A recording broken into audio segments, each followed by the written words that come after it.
আজকে আমরা শিখব কয়েকটি সমুদ্র জীবের ইংরেজি ও বাংলা নাম। এটা হলো গোল্ডফিশ। গোল্ডফিশকে বাংলায় বলা হয় গোল্ডফিশ। গোল্ডফিশকে বাংলায় বলা হয় গোল্ডফিশ। এটা হলো টার্টল। টার্টলকে বাংলায় বলা হয় কচ্ছপ।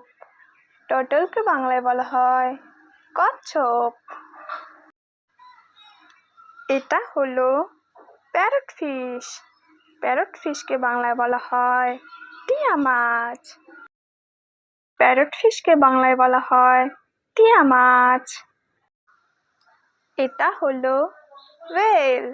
ওয়েলকে বাংলায় বলা হয় তিমি। ওয়েলকে বাংলায় বলা হয় তিমি।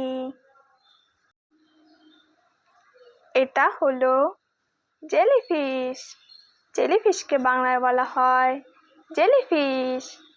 জেলিফিশকে বাংলায় বলা হয় জেলিফিশ।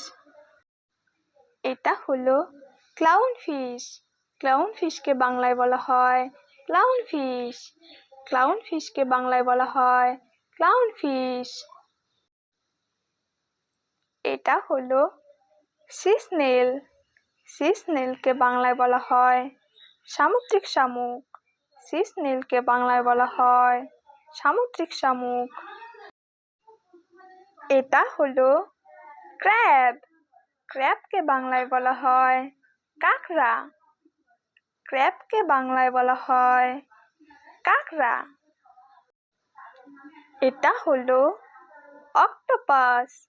অক্টোপাসকে বাংলায় বলা হয় অক্টোপাস। অক্টোপাসকে বাংলায় বলা হয় অক্টোপাস। এটা হলো শ্রিম্প।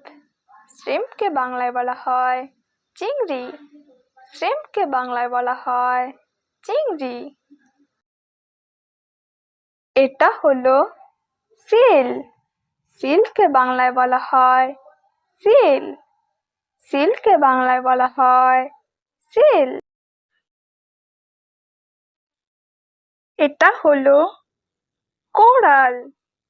কোরালকে বাংলায় বলা হয় প্রবাল। কোরালকে বাংলায় বলা হয় প্রবাল। এটা হলো ডলফিন। ডলফিনকে বাংলায় বলা হয় ডলফিন। ডলফিনকে বাংলায় বলা হয় ডলফিন। এটা হলো স্টারফিশ।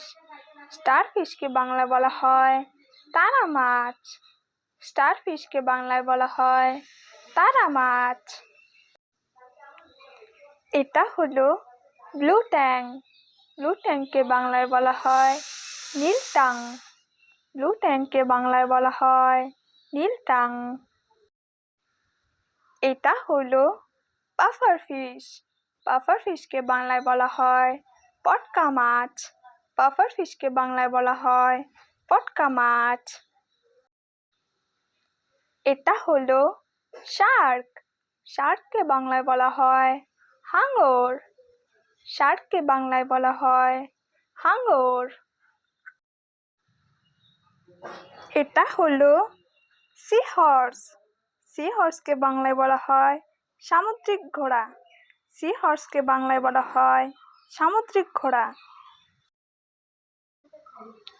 এটা হলো অ্যাঞ্জেল ফিশ।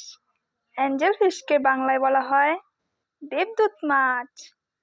অ্যাঞ্জেল ফিশকে বাংলায় বলা হয় দেবদূত মাছ।